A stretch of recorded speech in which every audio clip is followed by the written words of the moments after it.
Hi, I'm Quin, and I have a very important question to ask you. Do you have Disney Plus? Well, you should, because there's something that you should watch.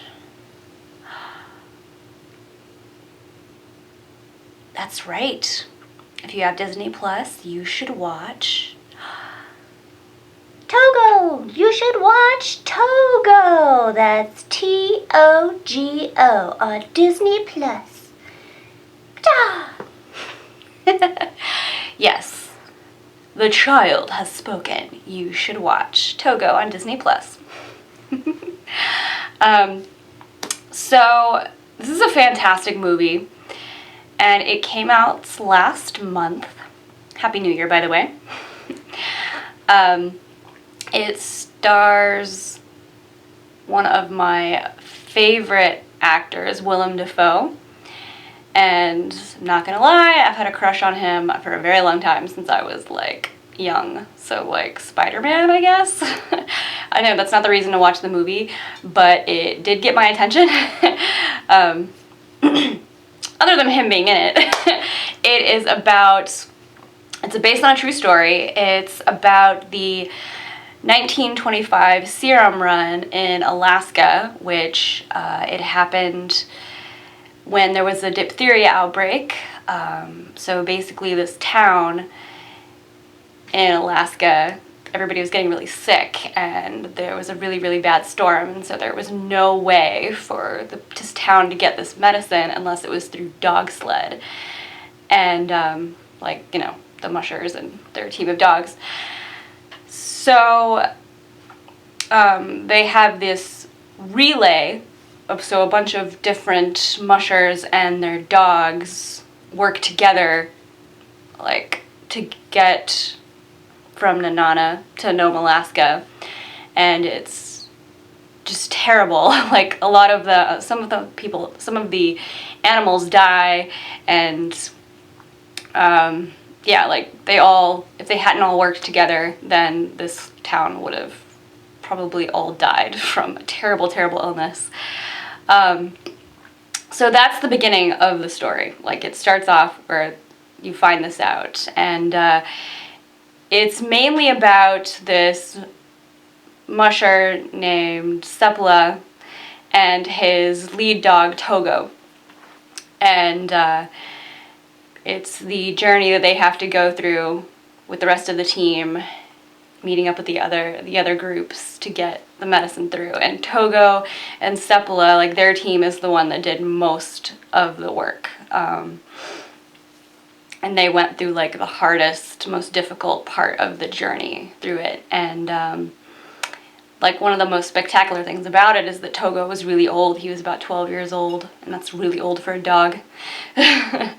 So, there's just so much fantasticness in this story, but it's not just about the serum run and, this amazing thing that they helped do. It's also the story of Sepala and Togo, becoming, it's their connection. It was, dog and human connection. And, what I loved so much about this is that it was, it was a dog movie. It's a sled dog movie, but there's no, ridiculous celebrity voices. There's no, they don't play up the cuteness of the dogs too much. I mean, it doesn't get really super saccharine and sweet to, make you want to roll your eyes or, forcibly pull at the heartstrings. The stuff that happened in the movie is very true to the story. There's some parts of the movie that even when I saw it, because I knew this story, and I was very, very excited that there was a movie about it, finally. I'm going to talk about that a little bit more, just stick with me here. There's some fantastic parts because they have to go over this, sound, and it's been frozen over, and, it's, cracking, and just, that whole scene, to me, I kind of thought they were just playing it up for the movie, but no, that saved so much time for them to go over the sound instead of going, a whole bunch of other miles to go around it. And there's also a scene where, because in the story, in real life, Togo was really too small. He was too small to be a sled dog. And you know, Seppala, they tried to give him away, like, at least once for sure. And they, you know, left him at somebody's house, and Togo's like, F this, and jumps out a window to go back to his owner. And like, I was like, oh, that's got to be for the movie, but like, no, that really happened. So I thought that was kind of cool that they made it like really completely true, the backstory and everything. So you're getting a bit of the like the serum run happening, and then the flashbacks of them building the relationship between Seppala and Togo, and it's beautiful. It's a very like, it's a good story. They did really well by it. So if you're thinking, well, golly gee, Quinn, this sounds really familiar. This kind of sounds like the animated movie Balto that came out in the 90s. You are correct, it is. The story of Balto, Balto was a part of the serum run. His team, I believe his musher's name was Gunner, or Gunnar, I don't know, I could be pronouncing it wrong, but whatever. Their team was the team that brought the medicine literally into the town of the people that were really sick. So they're the ones that got the most credit. Like the media like went nuts and was like, oh my gosh, like Balto, the hero of Nome. And that is touched on in this movie, but it's not, like, they're not like, oh, they're jerks, or like they took our thunder and blah blah blah. And there are a couple of like passive aggressive little digs at it that I kind of liked that were in the movie, because if you do know the history of it, like, because Balto and their team that brought the medicine in got so much credit, like basically Seppala and Togo and all the other teams, like, they were just like, forget them, whatever. They didn't get any credit. So like the rest of the United States was like going nuts about Balto.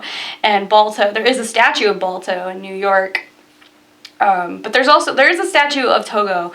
I don't remember exactly where, but there is. He has his own statue too. The Goodest Boy also got his statue. So there was an animated film about this, and I just don't understand, because I loved that animated film when I was a kid. You know, it's called Balto, and it's really pretty to look at. But there's so much to that story, like, I just don't understand why, like, when the true story is so much more interesting, like, why make, like, this little, like, why make Balto a wolf dog, half wolf, half dog, when he was really, like, a full-blooded Siberian Husky, but whatever. You know, gotta get the kids involved, I guess, and give you a, like, almost similar to the Lion King villain, like. But the one good thing about, I guess, Balto, the animated movie, is that, like, I mean, I probably wouldn't have known about this story. I do remember being young, and when I was in school, I think it was around the time Balto came out, our class, like, followed one of the Iditarod races, and, like, two of our classes, like, followed different mushers. Like, we had to, like, write little essays about them, and, like, I remember our team didn't make it through, or, like, they didn't get a ribbon, or I don't know, something. It was interesting. But I remember when we were kids, we were like, oh, this is like Balto, and the teacher was like, what? And I was like, way to not be hip with the times, lady, not knowing what movies we're talking about. But so what I was saying is that, like, if the movie Balto hadn't existed, I probably wouldn't have known about the serum story. But I'm really happy that the Balto movie, the Togo movie exists, because it's, you know, letting more eyes see this fantastic story. It's also beautifully shot, and, like, the acting is great. There is a scene that is kind of funny. Willem Dafoe's character, he's playing Seppala, and he starts quoting a little bit of, like, bastardized version of Shakespeare to keep the dogs from being afraid that the ice is cracking all around them. And it made me think of his character in The Lighthouse, which came out also last year. And that movie was over the top. I don't know if you saw that, but that was an interesting movie. I might eventually talk about that one. But I was just like, oh, he hasn't left that character from Lighthouse. Okay.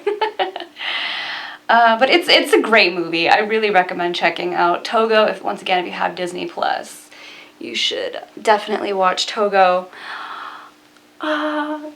And you know, it's not your typical dog movie where it's just like, we get a celebrity voice and we're super adorable. Like it does pull at the heartstrings a bit, but it's not too much. So listen to the child. Watch Togo. See you next time. Bye.